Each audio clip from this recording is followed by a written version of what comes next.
उत्तर प्रदेश के सीएम योगी आदित्यनाथ अपने तगड़े एक्शन के लिए जाने जाते हैं, इसलिए तो राज्य के माफियाओं और अपराधियों में दहशत का माहौल कायम रहता है। सीएम योगी के आदेश के बाद पुलिस भी बदमाशों को सबक सिखाने के मूड में रहती है। हर रोज यूपी के किसी न किसी जिले से एनकाउंटर की खबर आ ही जाती है। जिस तरह से पुलिस का ताबड़तोड़ एक्शन जारी है, उसके बाद इन बदमाशों में हड़कंप मचा हुआ है। नमस्कार, कैपिटल टीवी उत्तर प्रदेश देख रहे और मैं हूं आपके साथ दिव्या सिंह। इस खास प्रोग्राम पर्दाफाश में आपका स्वागत है। पर्दाफाश में बात हो गई यूपी में हुए एनकाउंटर की। सीएम योगी के आदेश पर बड़ा एक्शन। भदोही में सुबह सुबह तड़तड़ाई गोलियां, एक साथ कई बदमाशों का एनकाउंटर। इलाके में दहशत का माहौल कायम। यूपी में कई जगहों पर एनकाउंटर हुए हैं, लेकिन सबसे पहले बात करेंगे कानपुर की। शहर में दीपावली से पहले कमिश्नरेट पुलिस ने अपराधियों को सबक सिखाया। कुछ दिन पहले शहर के फजलगंज में हुई चेन लूट के मामले में देर रात फजलगंज थाना पुलिस की टीम ने 2 अपराधियों गुलफाम और सुल्तान को मुठभेड़ में पकड़ लिया। चेकिंग के दौरान रुकने का इशारा करने पर दोनों बदमाशों ने पुलिस टीम पर फायरिंग की थी। जवाबी कार्रवाई में दोनों के पैर में गोली लग गई। पुलिस ने दोनों को गिरफ्तार कर लिया है और दोनों को अस्पताल में भर्ती कराया गया। उसके बाद दोनों को ही जेल भेज दिया गया। फजलगंज थाना प्रभारी एसके सिंह ने बताया कि 23 अक्टूबर को आरोपी गुलफाम और सुल्तान ने शहर के फजलगंज थाना क्षेत्र के स्थित नमन गेस्ट हाउस के पास सरेराह बाजार में एक महिला की चेन लूट ली थी। पुलिस ने मौके के सीसीटीवी फुटेज देखे थे, इससे आरोपियों की पहचान हो गई थी। लगातार फजलगंज थाना पुलिस आरोपियों को पकड़ने की कोशिश कर रही थी।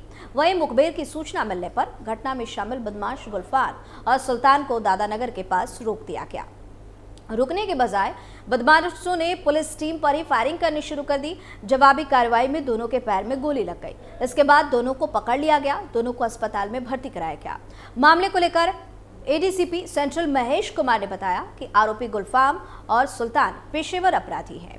दोनों बिना नंबर प्लेट वाली सफेद रंग की अपाचे से कानपुर, उन्नाव, फतेहपुर समेत अन्य शहरों में लूट करते थे। ये चेन लूट में माहिर थे। इसके अलावा स्मार्टफोन छीनने के अलावा अन्य तरह की लूट की घटना को भी अंजाम देते थे। वहीं कमिश्नरेट पुलिस की ओर से दोनों बदमाशों का आपराधिक इतिहास भी खंगाला जा रहा है। पता चला है कि इनका पूरा परिवार ही अपराध से जुड़ा हुआ है। इसका एक भाई फतेहपुर जेल में हत्या के जुर्म में बंद है। पुलिस ने इनामी बदमाश का किया एनकाउंटर। वहीं भदोही में प्रिंसिपल हत्याकांड के 2 आरोपियों को पुलिस ने शॉर्ट एनकाउंटर कर गिरफ्तार कर लिया है। हत्या की साजिश में दोनों आरोपी शामिल थे। आरोपियों पर पुलिस ने 25-25 हजार का इनाम घोषित किया था। दुर्गागंज थाना क्षेत्र के शेरपुर गोपलाहा में ये मुठभेड़ हुई है। पुलिस ने आरोपियों के पास एक तमंचा, 2 कारतूस और एक बाइक बरामद की है। दोनों आरोपियों की पहचान शकील और आशीष के रूप में हुई है। पुलिस ने बताया कि दोनों शूटर्स बाइक से जा रहे थे। पुलिस की तरफ से चेकिंग के दौरान दोनों आरोपियों ने पुलिस पर ही फायरिंग शुरू कर दी थी। इसके बाद पुलिस ने जवाबी कार्रवाई की और दोनों को गिरफ्तार किया। पुलिस की जवाबी फायरिंग में शकील के पैर में गोली लग गई। उसके साथी ने भागने की कोशिश की, लेकिन पुलिस ने दोनों को गिरफ्तार कर लिया। बता दें कि भदोही में दिन दहाड़े Indra Bahadur Singh national inter college के प्रिंसिपल की मोटरसाइकिल सवार बदमाशों ने गोली मारकर हत्या कर दी थी। प्रिंसिपल कार से कॉलेज जा रहे थे, तभी 2 बाइक सवारों ने उनकी कार को रुकवाया और ताबड़तोड़ फायरिंग शुरू कर दी। ये मामला भदोही के बसवानपुर का है। Indra Bahadur Singh national inter college के प्रिंसिपल योगेंद्र बहादुर सिंह की हत्या कर बदमाश फरार हो गए। आरोपियों के तरफ से रुकवाए जाने पर प्रिंसिपल ने कार का शीशा नीचे किया, जिसके बाद आरोपियों ने 10 गोलियां चलाई। इनमें से 5 गोलियां प्रिंसिपल योगेंद्र बहादुर सिंह को लगी। इस मामले में बड़ा खुलासा करते हुए पुलिस ने बताया कि प्रिंसिपल की हत्या की साजिश बदला लेने के लिए रची गई थी। पुलिस ने बताया कि सालों पहले सौरभ सिंह के पिता अजय बहादुर की हत्या कर दी गई थी और हत्या का जो आरोप है वो योगेंद्र बहादुर सिंह और उसके भाई अनिल सिंह पर लगा था। आरोप में यह भी बात शामिल थी कि प्रिंसिपल बनने के लिए योगेंद्र बहादुर सिंह ने अजय बहादुर की हत्या कर दी थी।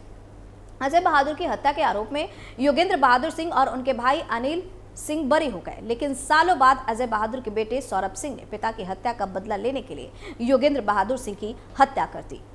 मुजफ्फरनगर में गोकस का एनकाउंटर। मुजफ्फरनगर में पुलिस और गोकस के बीच मुठभेड़ हुई, जिसमें 10,000 रुपए का इनामी गोकस राकिब घायल हो गया।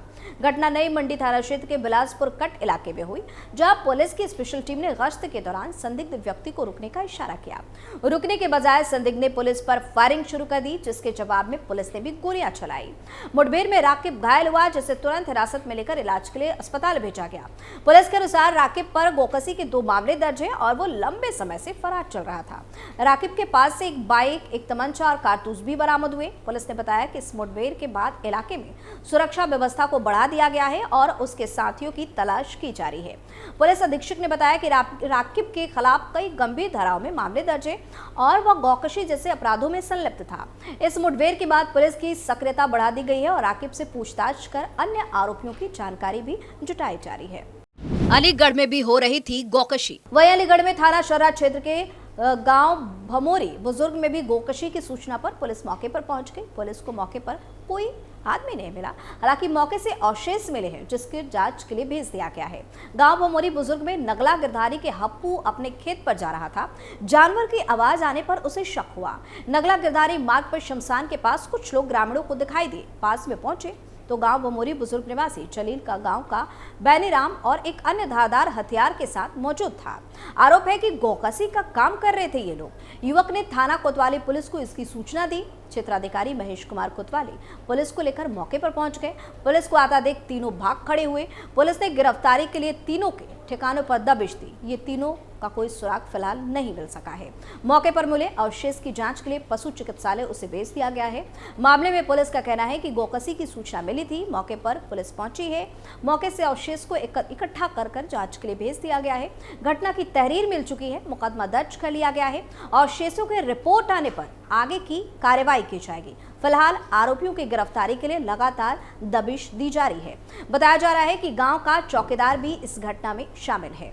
हापुड़ में 3 गोकशों से पुलिस की मुठभेड़। यूपी के जनपद हापुड़ के थाना सिंभावली पुलिस के 5 दिन पहले गौकशी की घटना को अंजाम देने वाले 3 गौकशों से मुठभेड़ हो गई, जिसमें से 3 गौकश बदमाश गोली लगने से घायल हो गए। पुलिस को गौकशों से कई बड़ी जानकारियां भी हाथ लगी है और वो कई बड़ी वारदात में शामिल भी रहे हैं। पुलिस अब गैंग के बाकी सदस्यों की तलाश में जुटी हुई है। उन लोगों को भी तलाशा जा रहा है जो गौकशी के बाद मीट खरीदते थे।